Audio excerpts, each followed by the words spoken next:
welcome to another UPoker Academy lesson. A lot of our lessons focus on the theory and the strategy of poker, but this lesson is going to focus more on the tactics.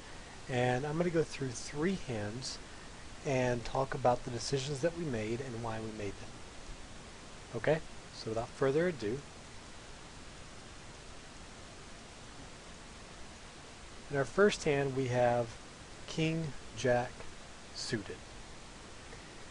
And the player under the gun raises to 30 cents. This is a 5-cent, 10-cent game.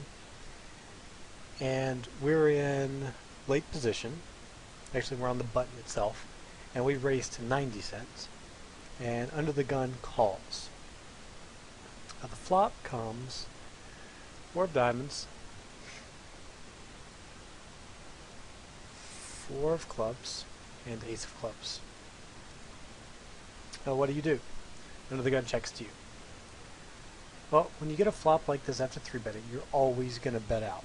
So we bet out about 2/3 of the pot, about $1.30 into a $1.95 pot, and under the gun calls. Next card is a 6 of clubs, putting a potential flush on the board. Under the gun checks. What do you do here? Well, you have the option to check behind. If you do that, your opponent is almost always going to bet the river at you, and you're never going to be able to call. No matter what comes on the river, you're not going to like the card. However, the 6 did put out a lot of draws that your opponent didn't like to see. So this is an optimal spot for a double barrel bluff. So we're going to bet again. So we bet about 2/3 pot again, about $2.80 into a $4.50 pot. Our opponent calls. At this point, you should be putting your opponent on a range. So what have we done so far? He raised under the gun, and then he called a 3-bet. That starts to weight his range towards the higher cards. Okay? Next on the flop, it's an ace 4-4 flop. He check calls. That tends to indicate that he either caught the ace, maybe he has a weak kicker, or he doesn't like the fact that the 4s are out there. Now, the 4s miss our 3-betting range. We're never 3-betting with a 4 in our hand. So, assuming he knows that, this would have been the right flop to check raise, but he didn't. So, that to me says he's got some showdown value. I'm putting him probably on an ace, potentially a flush draw at this point. So, the turn comes, and when we bet again, and he calls again. This is still screaming to me the ace with a potential flush draw, maybe like an ace 9 with a 9 of clubs. If he had like the ace king with the king of clubs, he'd probably check raise here. He'd want to get more money in with a monster hand, but he just calls. Final card is the 9 of hearts. He checks to us. What do? Well, given what we know so far, and given that the only way that we're going to win this hand is with a 3rd bet here, we might want to bet. But the problem is we know he's got a hand that's strong enough to call the first 2 streets. If he's got that, the river didn't improve or negate his hand at all.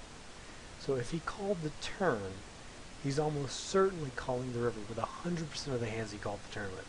I can't imagine a single hand that he would call the flop, then call the turn, but fold the river.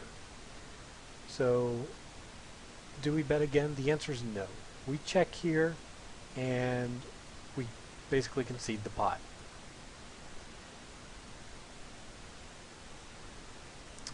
Alright. Next hand on the list. This is at no one at 50. Our villain's tight, so we understand that his range is going to be a little bit better than other people. And here's what happens. We are on the button with the ace of clubs, king of diamonds. It goes full fold. Middle position raises to $1.50. 3 big blinds. Goes fold, and then it's our turn. Obviously, with an ace-king, we're going to re-raise 100% of the time. There's never, ever, chance that we're just going to call here. So we re-raise. Then the big blind calls the entire bet, not just the raise, but the re-raise as well.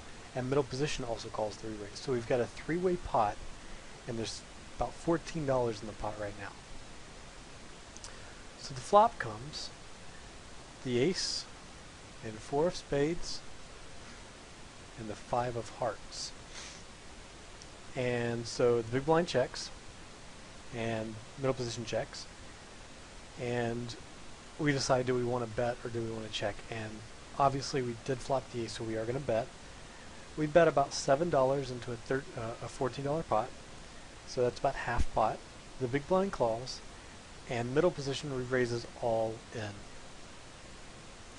So at this point he's made a slight over bet to the pot. He's jammed on us on this flop, and we have to decide, are we going to call or are we going to fold? Some of the things that I like to consider in a spot like this is that the villain has a pretty tight aggressive range at 16 VPIP, so there's not a lot of check raise hands in his range here. I don't see him flatting this bet with an ace, especially not an ace 4 or an ace 5. But he could be doing this with a draw and a set. The set in order to make it look like a draw, and the draw in order to make it look like a set.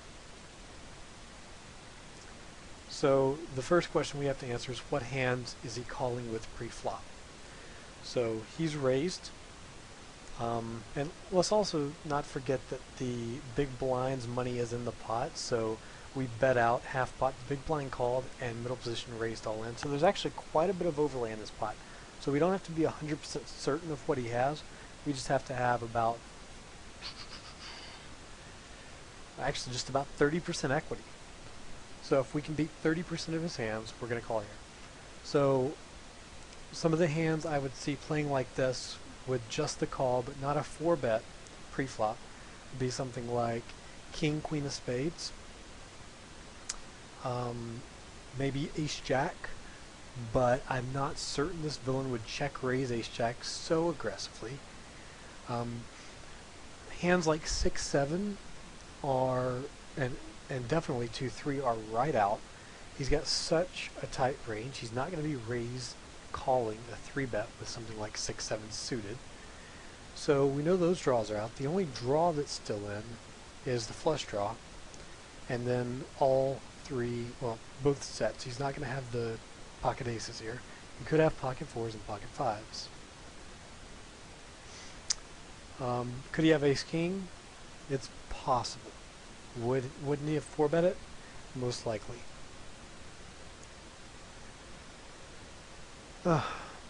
So, you know, my initial assessment is that he's got maybe ace king, probably 4-4, 5-5, and he definitely could have a flush draw. Flush draw is a big part of his range here. So we only have to beat 30% of his hands.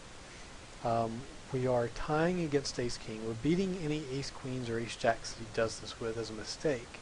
We're losing to 4s and 5s, but we're beating all of the flush draws. So we are getting pretty significant equity just for the fact that most of the hands he does this with are flush draws. So we do call here. It went river, river. The flush did come, and he did muck his hand. So it's unclear what exactly he did this with. It must have been ace queen or something like that. Alright, and now the last hand. This is going to be an interesting pocket pair hand. So we've got pocket queens under the gun. And we raise to $1.50 in a 50 max. It goes fold, fold, fold, fold, fold. The small blind calls and the big blind folds. And then what happens? But bam, the opening card is a queen. So we do have top set. This is a milk it hand. So, the small blind checks, and we bet $1.74 into the pot.